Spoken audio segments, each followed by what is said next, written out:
Awit 113:5-9.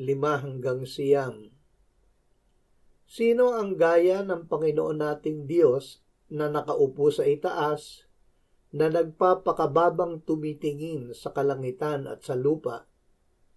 Ibinabangon niya ang dukha mula sa alabok at itinataas ang nangangailangan mula sa bunto ng abo, upang kasama ng mga pinuno ay paupuin sila, mga pinuno ng kanyang bayan ang kanilang kasama.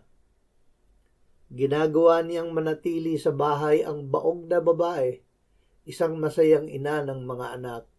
Purihin ang Panginoon. Ang Diyos ay mapagpakumbaba. Kahit na ang Diyos ay kataas-taasan, siya ay mapagpakumbaba.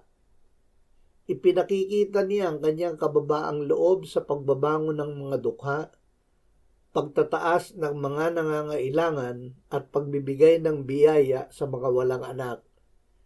Iisa lamang ang paraan upang tayong lahat ay tumanggap ng biyaya: pagpapakababa at lubos na pagsusuko ng ating sarili sa Diyos upang siya ang gumawa ng lahat para sa atin.